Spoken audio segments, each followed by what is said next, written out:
Oke teman-teman, hari ini kita mau bedah satu konsep yang penting banget dari kitab Galatia. Ini soal sebuah pertarungan batin yang jujur aja kita semua alami. Ini adalah pilihan antara dua cara hidup yang benar-benar beda. Hidup oleh roh atau hidup oleh daging. Yuk kita selami lebih dalam pertarungan ini. Nah ini dia ayat kuncinya. Galatia 5 ayat 16 ini tuh bukan cuma saran, tapi sebuah instruksi yang kuat. Di sini ada janji loh. Kalau kita memilih buat hidup oleh roh, maka secara otomatis kita nggak akan menuruti keinginan daging. Ini kuncinya, ini pegangannya. Jadi, supaya kita paham betul pertarungannya, kita harus kenalan dulu sama dua kekuatan yang saling berlawanan ini. Sebenarnya apa sih yang dimaksud dengan daging, dan apa itu roh? Mari kita kupas satu persatu. Nah, ini yang menarik. Waktu Alkitab ngomongin daging, itu nggak selalu artinya dosa-dosa besar yang langsung kelihatan. Seringkali daging itu justru lebih halus. Itu bisa jadi soal ego kita, ambisi pribadi yang nggak melibatkan Tuhan, atau reaksi emosional kita yang meledak-ledak. Intinya, pola pikir yang fokusnya cuma ke dunia aja. Kalau kita udah paham definisinya, jadi jelas ya, ini bukan konflik lawan orang lain. Ini adalah sebuah peperangan di dalam diri kita sendiri yang terjadi setiap hari. Pertarungan antara dua keinginan yang saling tarik-menarik di dalam hati dan pikiran kita. Coba deh lihat perbandingannya, kontras banget kan? Keinginan daging itu dorong kita buat gampang marah, pengennya balas dendam. Sementara roh ngajak kita buat sabar dan mengasihi. Daging pengen kita ngejar kepentingan sendiri, tapi roh ngajarin kita buat rendah hati.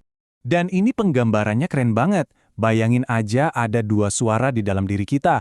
Waktu kita disakitin, si daging ini teriak, balas. Tapi roh berbisik lembut, ampuni.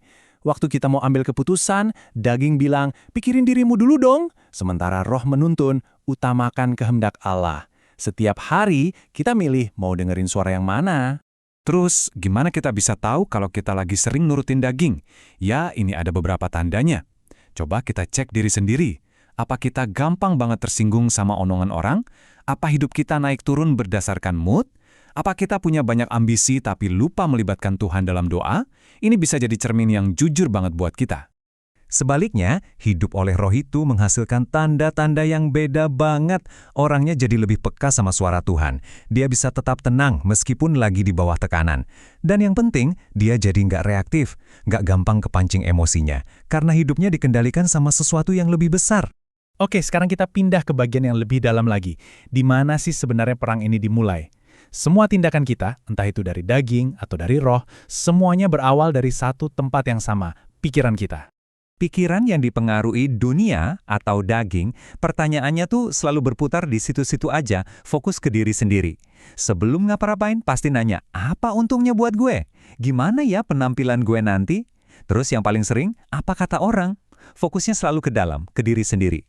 Nah, sekarang coba bandingkan sama pertanyaan-pertanyaan dari pikiran yang dipimpin roh.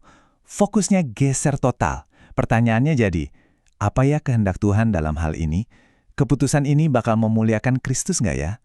Dan tindakan ini kira-kira membangun orang lain nggak? Fokusnya keluar dan ke atas. Dan ayat di Roma 8 ini benar-benar merangkum akibat dari dua pola pikir tadi. Tajam banget. Pikiran yang terus-terusan fokus ke daging, ujung-ujungnya itu kehancuran dan kekacauan atau maut. Tapi, pikiran yang dipimpin roh itu akan menghasilkan kehidupan sejati dan damai sejahtera yang sesungguhnya. Jadi, kalau kita milih buat hidup oleh roh, buktinya apa sih? Nah, buktinya itu bukan sesuatu yang tersembunyi. Justru itu sesuatu yang nyata dan bisa dilihat semua orang, yang Alkitab sebut sebagai buah. Ini poin yang krusial banget ya. Buah roh itu bukan tentang karunia-karunia yang spektakuler atau kemampuan hebat yang bikin orang melongo. Bukan. Buah roh itu adalah soal karakter. Ini tentang siapa diri kita, bukan cuma tentang apa yang bisa kita lakukan. Dan inilah daftar karakter itu, seperti yang ditulis di Galatia. Ada kasih, sukacita, damai sejahtera, kesabaran, kemurahan, kebaikan, kesetiaan, kelemah lembutan, dan penguasaan diri.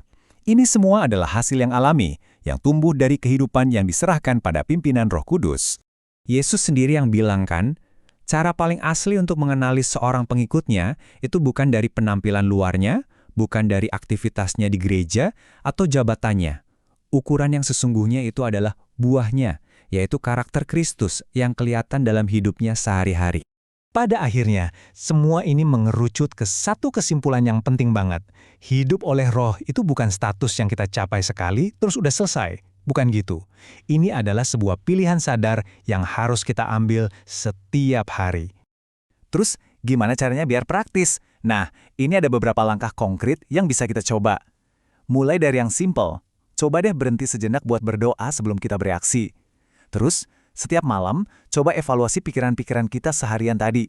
Secara sadar, minta pimpinan Roh Kudus untuk setiap keputusan.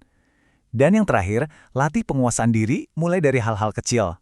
Jadi, kita tutup pembahasan ini dengan pertanyaan yang sama seperti di awal. Setiap hari, bahkan setiap momen, kita itu dihadapkan sama pilihan ini. Jalan mana yang akan kamu pilih hari ini? Roh atau daging?